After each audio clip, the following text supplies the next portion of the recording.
네, 어서 오세요. 나라가 망하거나 문명이 붕괴하는 데는 여러 이유가 있죠. 화산이 폭발했다든가, 폼페이 하나가 날아가 버렸잖아요. 전쟁으로 흡수 통합이 되든가, 아프리카의 많은 나라들이 그랬습니다. 역병과 기근에 의해서 공동체가 몰살되는 경우, 유럽에서 그런 경우가 또 있었고, 경제 붕괴로 이제 대량 이주를 해버리는 그런 경우, 카르타고 이런 경우가 있었죠. 근데 이런 동기는 외부적인 거고요. 내적으로 인구만 잘 지키면 나라가 민족과 함께 다시 씁니다. 그 나라가 망하거나 그 문명이 사라져도 인간과 가족은 남게 하면 다시 부활한다고요. 유대인들은 그 국가도 없고 민족도 흩어지고 그랬잖아요. 그래서 이들을 묶어준 게 종교적인 이유라기보다 가족과 친척 간의 연대였어요. 구약을 봐도 유대인들에게 그 결혼과 가족은 자기들 가치 체계를 형성했다. 그랬잖아요. 유대인만 그랬나? 그리스도 그랬고요. 중국도 그랬어요. 또 페르시아도 그랬고 신성 로마 제국도 독일로 다시 탄생했잖아요. 한국도 망했다가 또 망했거나 또 망할 위험에 처했다가 결국 살아남았잖아요. 그 원인이 뭔가요? 가족과 친척 이러한 그 친분 관계, 그 관계망이 살아 있었기 때문에 그런 거라고요. 그 관계망이 이제 다시 사회 관계망을 만들고 그 사회가 민족 관계망을 만들고 그리고 나라가 세워지는 거죠. 물론 민족이 재생하지 못한 경우도 상당히 있었어요. 그 카르타고 있잖아요. 그 페니키아 사람들이 만들었던 카르타고 마야 제국도 그렇고요. 약간의 논쟁은 있지만은 소르마 제국도요. 망해버린 거죠. 다시는 재생하지 못했습니다. 카르타고 예를 들면은 그 페니키아인들이 그 포에니 전쟁으로 이제 국가가 망해버렸잖아요. 그리고 나서 이제 그 총독부 세운 다음에 아랍 사람들하고 또 전쟁을 했다고. 그래서 나라와 민족이 많이 망가졌어. 그래도 800년은 흘러왔어요. 가족 관계망이 형성되어 있고 사회 관계망이 있어서 그래요. 한 800년 동안 민족의 정체성이 좀 흐트러졌고 아랍 전쟁으로 이제 사회 관계망이 결국 해체되죠. 그래서 민족들이 튀니지 등지로 이제 흩어져요. 이렇게 망한 아시아 국가들도 상당히 많아요. 우리 고조선이 그랬잖아요. 고조선. 부여도 어느 정도 그렇게 망한 거고요. 여진족, 청나라도 실은 그렇게 흩어지는 거죠. 물론 논란이 좀 없는 건 아니지만은. 아무튼 간에 국가가 망하든 간에 이민을 가든 살육을 당했든 가족과 친척 종교를 포함한 그 우정과 봉사의 사회적인 네트워크만 가지고 있으면 되는 겁니다. 출산이 가능한 가족 단위만 형성하고 있으면 돼요. 나라가 망하고 그래도 출산하고 가족을 이룰 수 있으면 나라는 다시 재생합니다. 유대인들이 대표적이잖아요. 그죠? 그런 거면서. 이게 꼭 나라와 민족을 세운다는 데만 중요한 게 아니라 개인한테도 굉장히 중요하죠. 그 얘기는 이제 다음 영상에서 말씀드릴 것이고. 그 젊은이들은 말이야, 꼰대처럼 들리겠지만은 들을 말은 들어야 돼요. 한국의 세대관이 참 위험하더라고요. 그 한국의 지금 꼰대들이 말이에요. 중국 홍위병 꼰대들이 아니에요. 잃어버린 세대가 아니에요. 제가 가장 존경하는 그 꼰대 세대들은 한국의 90살 넘어간 사람들, 95세부터 105살 정도까지 그 세대분들을 내가 스승으로 모시고 살았기 때문에 굉장히 존경합니다. 그 옛날 일제강점기하고 한국전쟁을 모두 이겨낸 분들이죠. 그런 그분들 세대만은 못해도 지금 50대 후반, 60대, 70대까지 이 제야의 고수들이 상당히 많아요. 정치와 경제가 격렬하게 흔들리던 그 시기에 젊은 시절을 보냈기 때문에 그 삶의 베테랑들이라고 이런 세대의 말들은 꼰대라 그러지 말고 들어봐야 되는 거예요. 미디어에 나오는 꼰대들만 자꾸 바라보니까 꼰대가 싫어지는 거지. 그런 꼰대들 말고 지금 살고 있는 그 집 바로 옆 이웃에 살고 있는 꼰대들과 친하라고요. 그럼 언제나 도움 주는 말을 해줄 겁니다. 세대를 존중하면서 살아온 유대인들 그 흉내라도 좀 내보시라고. 유대인들은 항상 삶의 성공을 잘하는 편이에요. 비교적 확률적으로. 그게 왜냐면요. 종교하고 아무 문제가 없어요. 뭐 유대인들 뭐 종교 무신론자들이 거의 반 이상은 되고 뭐 가톨릭 뭐 다 나눠져 있잖아요. 유대인들이라 그래도. 그게 아니라 가족하고 세대 간 관계망이 끈끈하게 엮여 있어서 그래요. 어? 유대인들이 뭐가 머리가 좋아요? 이스라엘 유대인들 IQ 95에서 105 사이에요. 왔다리 갔다리 한다고. 한국 사람들보다 똑똑한 거 아무것도 없다고 유대인들. 하지만 가족 관계가 살아있고 그 가족에 기반한 그 세대 간의 연대 관계가 살아있기 때문에 이상하게 시너지 효과를 내가지고 그 삶의 성공을 많이 이뤄낸다고요. 더 이상 이제 꼰대꼰대 하지 마세요. 세상에 난 이런 경우 처음 봤어, 솔직히 얘기해. 전 세계 어딜 가보세요. 이렇게 세대 간의 단절이 심한 나라가 세상에 어디 있어요. 자본주의 사회는요, 원래 출산율을 낮게 만드는 그 메커니즘을 갖고 있어요. 물론 뭐 상황에 따라서 떨어지거나 뭐 좀 오르거나 이제 그런 게 있지만 전반적으로 자본주의는 출산율을 떨어뜨리는 경향을 갖고 있다 이 말이에요. 지금 많은 미국인들이 그 미래에 그 대단한 희망이 없다고 느끼고 있죠. 하지만은 무엇보다도 미국에는요, 우리가 그냥 쉽게 넘어가는 거 달라요. 50개 주나 있어가지고요. 이 가족과 연대가 되게 센 나라도 저기 저 주정부도 되게 많고 사람들도 사회 연대가 잘 돼 있는 아주 살아 있다고. 그러니까 예전에도 베이비 붐을 일으킬 수가 있었던 거예요. 일본도 그랬고 물론 이제 최근 같은 경우는 이제 가족 관계가 깊이 살아 있는 러시아도 2000년에 베이비 붐이 일어났잖아요. 2009년에 아일랜드 보세요. 아일랜드만큼 가족 간의 관계망이 촘촘한 데가 없잖아요. 그러니까 아일랜드가 그렇게 또 성공할 수 있는 거예요. 한국도 베이비붐이 없는 건 아니었는데 원래부터 뭐 줄줄이 났기 때문에 뭐 미국이나 일본만큼 그 큰 붐은 아니었죠. 산업 선진국에 비할 정도는 아니었다 이 말이에요. 그래서 러시아 같은 경우를 보면 이제 서방이 동진을 하고 2014년부터 이제 경제 제재 들어가기 시작하고 러우 전쟁부터 완전히 막 제재 들어가고 이제 전쟁 터지니까요. 미래에 대한 거 단기적인 불안이 없을 리 없죠, 그죠? 그래서 출산율이 좀 낮아졌지만 이런 불안감은 단기적인 현상이라고. 미국도 마찬가지예요. 장단기적으로 좀 미래가 불안해 보이지만은 미국, 러시아 이런 나라에는 각 주나 공동체별로 종교, 가족, 친인척, 사회관계 네트워크가 아직도 살아있다고요. 그래서 조금이라도 미래가 제시되면 베이비붐 가능성 언제나 다시 존재한다고. 나라가 갈라져도 민족 단위로 살아남는다고요. 한국이 좀 비극적인데요. 이 1980년 이후에 전후에 그 보였던 희망봉이 사라져 있다고? 그래서 경제 주권을 월가한테 넘겨버렸기 때문에 정부 자체적으로 미래를 기획할 경제, 정치, 외교 플랜이 없어요. 그 하드웨어가 없다고. 법과 제도가 거기에 맞춰져 있기 때문에. 그러면 소프트웨어인 그 젊은 세대들은 실업에 빠져 있고 경쟁에 빠져 있고 살벌한 현재 속에서 그 미래가 뭔지를 모르고 있다 이 말이에요.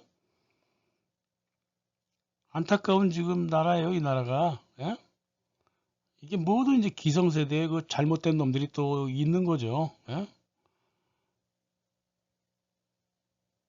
저 소프트웨어인 그 젊은 세대가 이 살벌한 지금 상황에 처해 있는 거는 잘 알고 있습니다. 미래가 뭔지 몰라요. 미래가 뭔지 모르겠으면 기성세대한테 물어봐야죠. 응? 나라를 이렇게 쪼글나게 만든 사람들만 기성세대예요? 아니에요. 그놈들은 그 당시에 엘리트 놈들이었잖아.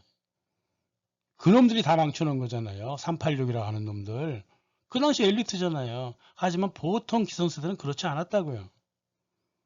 좀 판단을 잘못해서 그렇지. 과거 세대로부터 배울 자세가 좀 안 돼 있어. 어디에 문제가 있는지는 모르겠는데 세계에서 의뢰를 찾기 어렵다고 이런 게. 세대랑 단절을 했으면은 자기만의 삶의 철학을 갖고 있어야 되잖아. 그것도 없는 주제에 왜 단절을 하고 난리야. 들어보세요. 꼰대들 말. 한국은 말이에요.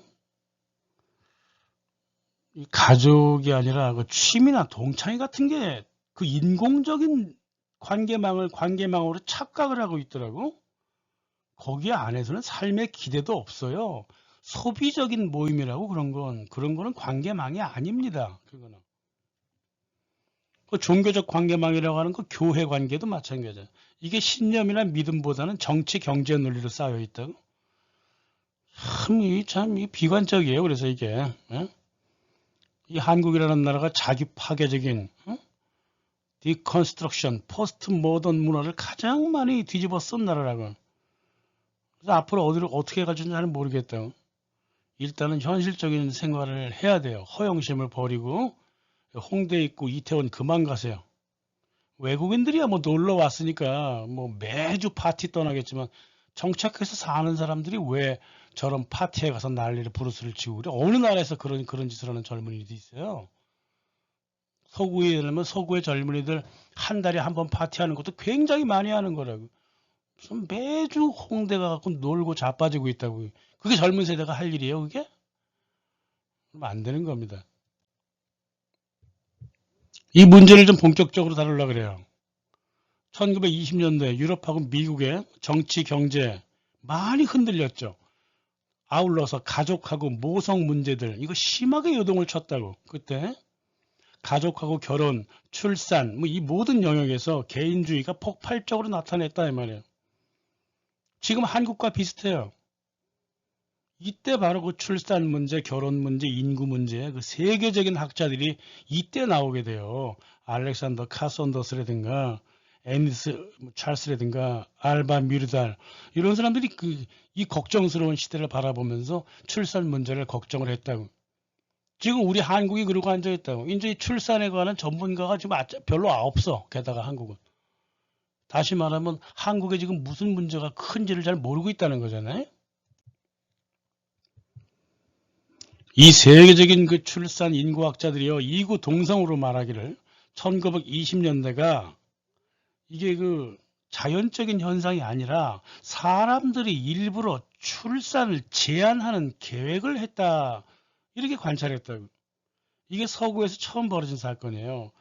이제 아기를 몇 명 낳아야 되겠다. 있다고 생각 안 했다니까요? 20세기 초까지 서구 사회는 아이를 몇 명 낳겠다 이런 가족 계획 자체가 없었어요.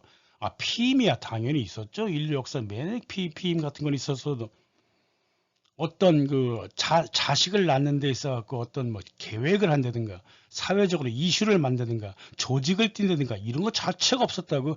무슨 미친 짓이냐고요. 그런 게. 산업시대가 흘러가고 노동자가 유연화가 되면서 자연적으로 인구는 감소해 갑니다. 말씀드렸잖아요. 자본주의 메커니즘이라고. 하지만 1920년대부터는 이 인공적으로 인구를 감축하려는 운동들이 무지막지하게 일어나고 있다고 이게. 뭐 대표적인 게 세계 유대인 연맹하고 록펠러 재단 그리고 가족계획 협회가 한데 모여가지고 일으켰던 인구 감축 문제 아니에요. 우생학 앞세워서.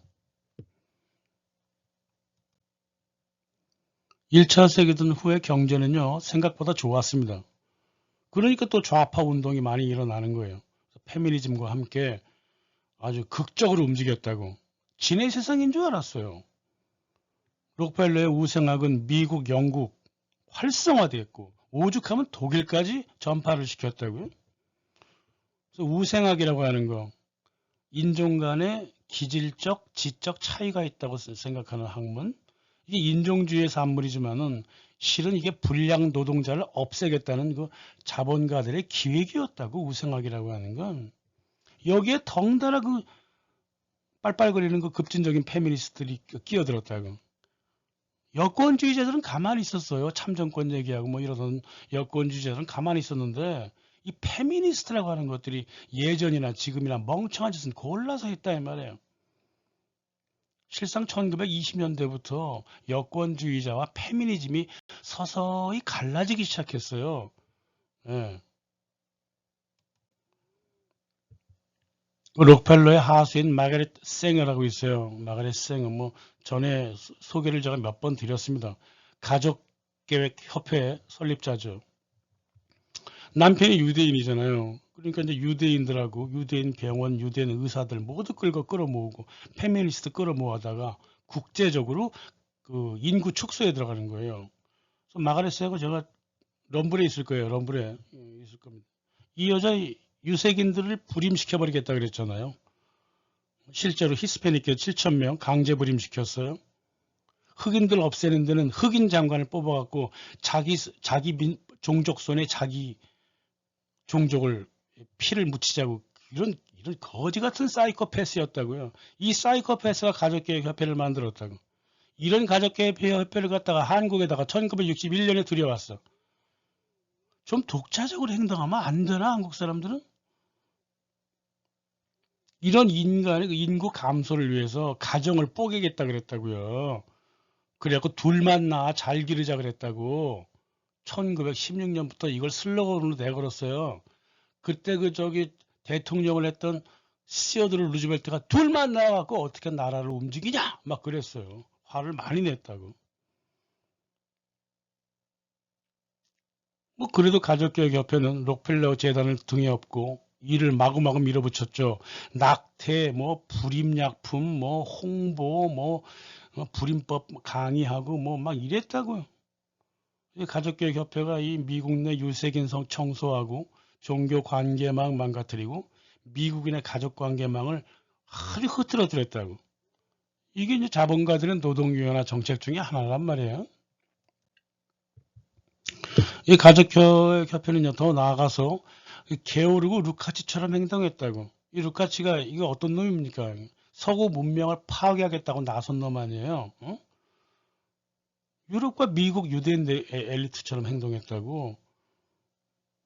이 루카치는 자본주의에 대한 책을 많이 썼는데 실은 자본주의를 파괴했다고 하는 게 아니라 서구 문명 자체를 파괴하겠다 그랬다고. 그리고 어떤 책을 썼냐면 책이 아니라 논문을 썼냐면 서구 문명으로부터 누가 우리를 구해줄까? 우리가 누구야? 유대인이잖아요. 그 서구 문명을 파괴할 가장 지름길이 뭐냐? 성적 타락이다 그 말이야. 그 자기가 헝가리 문화부 장관 했을 때 오로지 유일하게 펼쳤던 정책이 프리섹스였어요. 이게 서구 문명을 무너뜨리는 지름길이라 봤으니까 그렇죠. 가족교육협회와 페미니즘도 그런 짓을 했다 그 말이에요. 이 계획이 인구 감소 문제가요. 이 서구 붕괴의 아주 원인 중에 하나라고 눈치를 챈 사람이 오슈왈드 슈팽글러예요. 그 당시 영국 엘리트가 설레발 쳤잖아요. 세계 단일 정부, 뭐 세계화 설레발을 치고 다녔다고. 오스왈드 슈펠링가 그 사실을 왜 몰라요? 눈치를 다 까고 있었죠. 그래서 이렇게 글을 써놨습니다. 서구의 몰락이라는 이번 책에서 정치적 다양성이 죽었으니 누가 누구를 대표하지 않는다. 이념도 방향도 없지만 단지 똑똑할 것 같다. 용감할 것 같다. 이런 개인의 이미지만 가지고 지도자가 된다. 누구도 대표하지 않는 개인 독재가 민주주의 마지막 단계이며 시민은 정치적 원시인이 된다. 이건 이제 나중에 아니라 길버트 체스터턴이 노예로서는 최악의 형태라 그랬습니다. 시민 노예인데 아이를 낳을 생각이 없겠죠? 그죠? 그래서 자손을 낳을 의식이 사라진다. 아이들이 더 잘 살 것이라는 희망이 없기 때문이다. 따라서 출산을 신중하게 계획하는 것이다. 2000년부터 2220년 사이, 2200년 사이 유럽 인구는 5%만 남을 것이다. 1922년에 쓴 책이란 말이에요. 세계 인구의 5%만 남기고 나머지는 다 말살하자는 게 이제 세계화주의자들의 그 지속된 언급이거든요. 이게 슈팽글러를 모방했는지 슈팽글러가 세계화주의자들의 말을 모방했는지는 모르겠는데 그건 그렇고 오스왈드 슈팽글러 이 사람 우리나라 사람 아닌가? 오스범 씨 아니야? 아니면 오스발 씨 아니야? 어떻게 한국의 현재와 미래를 그렇게 정확하게 그려놨죠? 그런 거예요. 그러니까 민주주의 마지막 단계에 와 있어요. 한국도요. 응? 대통령이 그 어느 정당도 대변하지 않고 그 나라 국민 어느 시민단체도 대변하지 않아요. 그냥 용감할 것 같다, 뭐 할 것 같다, seems to be를 그냥 골라서 대통령을 올렸다고요. 그러니까 자기를 대변해 줄 사람을 찾지를 못하니까 자기를 대변할 자손도 낳지 않으려는 거예요. 의식 자체가 그렇다고요. 미래에 대한 희망이 없으니까 그렇지. 현실을 제대로 보지도 않고 무조건 포기하고 무조건 아무나 찍어대고 이렇게 된다. 그냥 노예제가 돼간다는 거 아니에요? 오수범 씨 맞아요. 지난 그 100년간 그 인구 문제라든가 출산 결혼 문제를 연구한 결과 전쟁과 경제 위기는 저출산율과 그리 큰 관계가 없다는 결론이 나왔습니다. 출산율이 떨어지는 이유는 전쟁이나 경제 위기가 아니라 이 말이에요. 그런 전쟁과 경제 위기를 바라보는 두 남녀의 세계관이 부정적이었기 때문에 출산율이 떨어진 거다 그 말이에요. 그러니까 출산의 문제는 당신의 머릿속에 있는 거라 그 말입니다. 즉 물리적인 환경이 아니라 물리적인 환경을 바라보는 사람들의 시대 문화, 심리와 인식이 부정적이었기 때문에 저출산율이 발생했다는 거죠. 전쟁과 경제 위기가 계속될 것이라고 생각하지 않았기 때문에 출산율에 영향을 주지 않았다는 겁니다. 그럼 출산과 양육 비용을 상당히 낮춘다는 가정생활의 모든 가전제품들, 뭐 전기, 가스 스토브, 세탁기, 세척기, 냉장고, TV, 청소기 뭐 이런 것들이 출산과 육아에 도움을 주었는가? 아니올시다라고 지난 100년간 결론이 났다 이 말이야. 이런 것들은 출산과 육아에 관계되는 게 아니라 제 몸 편하고자 하는 그냥 도구였다 그뿐이에요. 그리고 새 제품을 갈구하는데 가전제품의 존재 이유가 있었지 출산 육아를 위한 제품하고는 전혀 관계가 없었다는 거예요.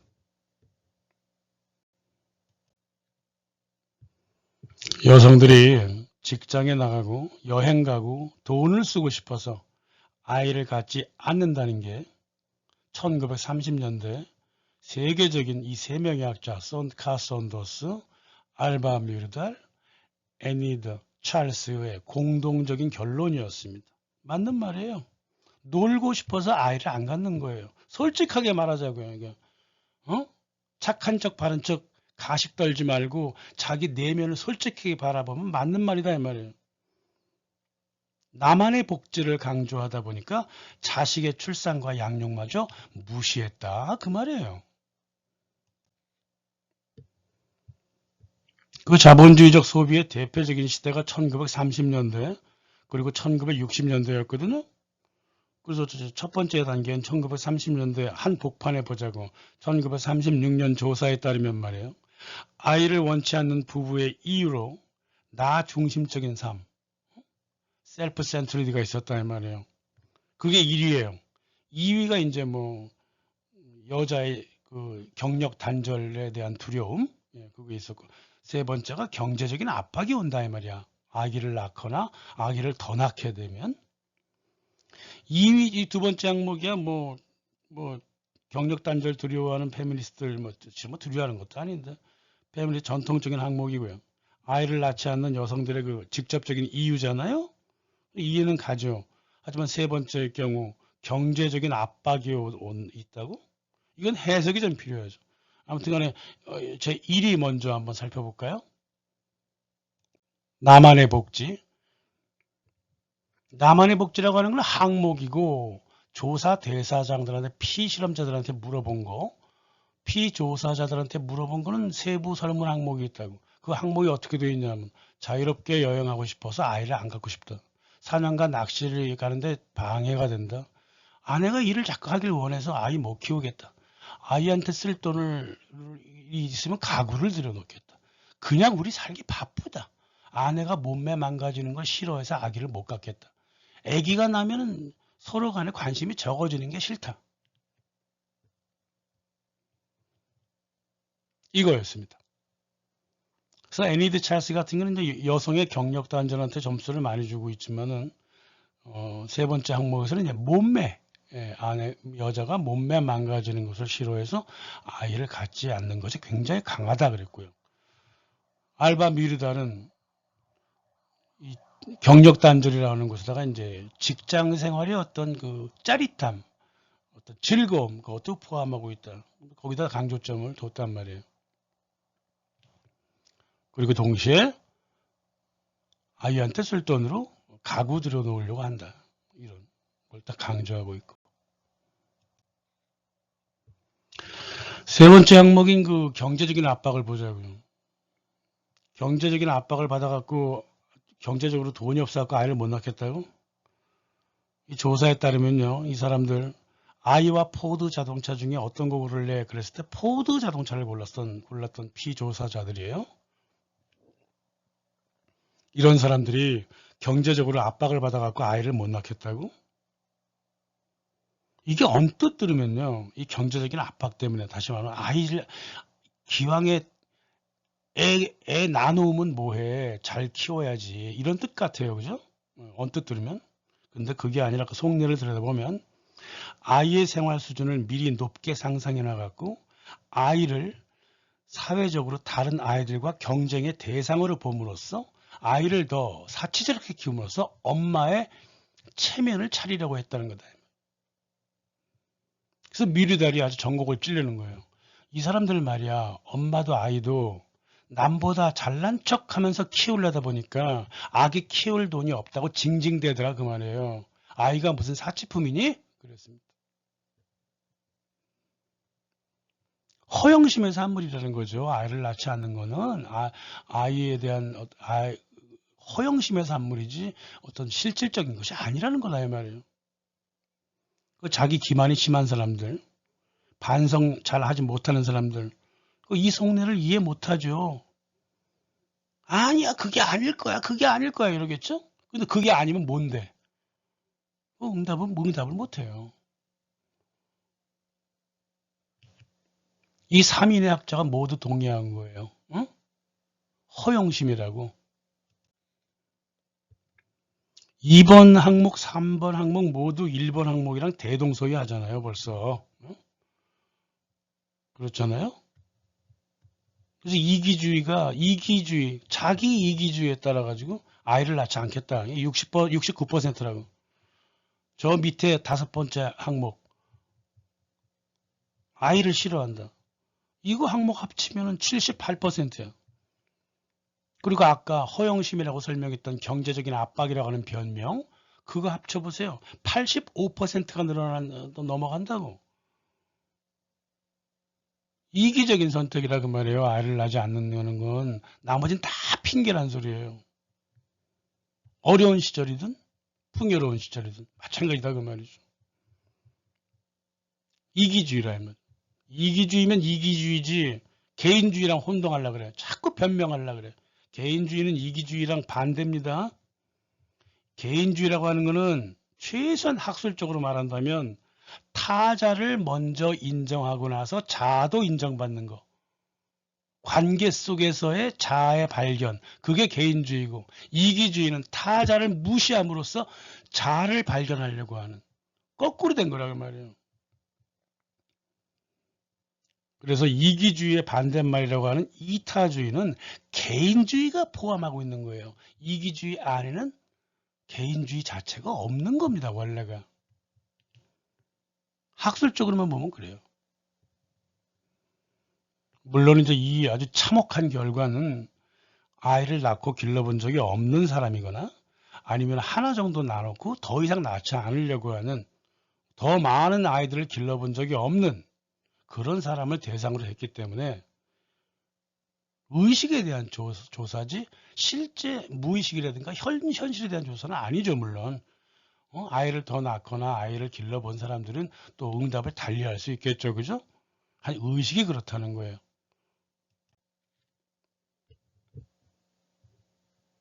그러니까 자본주의의 그 장기적인 출산 저하, 이거는 일반 경향이죠. 그죠? 하지만은 1930년대 말 2차 세계대전이 끝나고 나서 베이비 붐이 일어났다고 아이를 많이 낳았어요. 경제도 굉장히 좋은 때였다고요. 이 베이비 붐 현상은요, 기존에 있는 그 인구 이론, 출산 이론과 좀 어긋나죠. 돈을 더 벌면 아이들을 잘 낳지 않는 게 자본주의 메커니즘이다 그 말이에요. 중산층으로 올라가면 올라갈수록 아이들이 더 적어요. 근데 거꾸로 베이비 붐이라고 하는 현상은 다른 모습을 보여준다 그 말이죠. 전통적인 주장과 다르다고.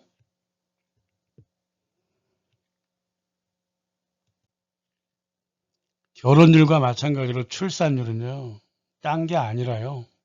앞으로는 고통이 없고 우리 아이는 나보다 더 잘 살 것, 혹은 더 잘 키울 것, 이라는 희망이 있기 때문에 베이비 부모들이 나타났다고. 당장은 힘들어도.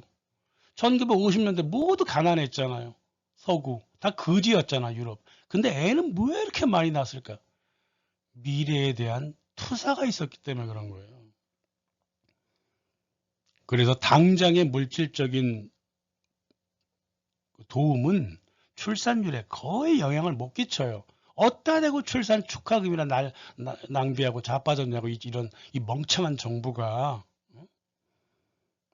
쓸데없는 짓 하지 말고, 정부라고 하는, 거버먼트라고 하는 멋진 이름을 가진 조직이라면 젊은 세대가 미래를 그릴 수 있도록 세계 시장을 활짝 열어주든가, 국내 시장을 열어주든가, 어떤 그리 정책을 펴야 될 거 아니야. 쓸데없이 말이야. 무슨 축하금이나 하고서 생색이나 내고 있고 말이야.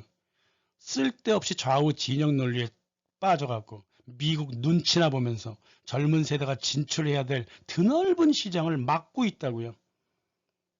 한국 시장이 좁으면 해외 시장이라도 열어야 될 거 아니에요.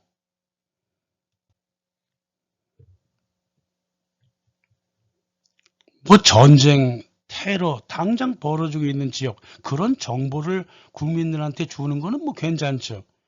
정부가 무슨 근거로 방문 위험 국가 뭐 이런 이따위 지침을 내리냐고. 무슨 근거로 멕시코 남미처럼 큰 시장에다가 여행 자제 국가니 뭔 이런 개소리를 하고 자빠져 있고 말이야.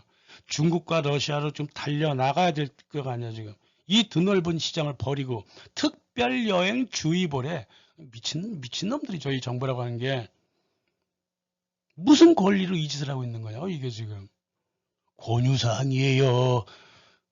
권유도 하지 말어. 그럼 파시스트적인 정신세계를 갖고 있으니까 저따위 짓을 하는 거라고. 기본 정보만 주면 돼요. 어느 지역에 전쟁이 벌어지고 있다. 어느 지역에 테러 분자들이 날뛰고 있다. 이러면 끝나는 거야. 알제리 모로코는 또 왜 가지 말라는 거야 거기는. 내가 알고 있지. 그리고 빨간색 지역은 철수하래. 미쳤니? 프랑스하고 미군이 지금 철수하지 왜 한국 사람들이 철수하냐고. 왜 한국 사람들이 프랑스 사람하고 미국 사람이야? 왜 철수하려는 거야? 이 체제가 바뀔수록 말이에요. 그 사람들이 미쳤다고 한국 기업인들한테 총질을 해야 되겠어? 오히려 더 반가워하지? 새 정부가 섰으면 그 얼마나 좋은 기회예요. 빨리 들어가서 시장을 장악을 해야 될 거 아니야. 남아있는 한국 사람들 출국하래. 미친놈들 아니냐고 이게 이 정부가. 정부가 행정을 이따위로 하면서 출산 축하금이나 갖다 주는 등신짓을 하니까 정부가 하는 짓에 반대만 하면 미래가 보인다고 말이에요.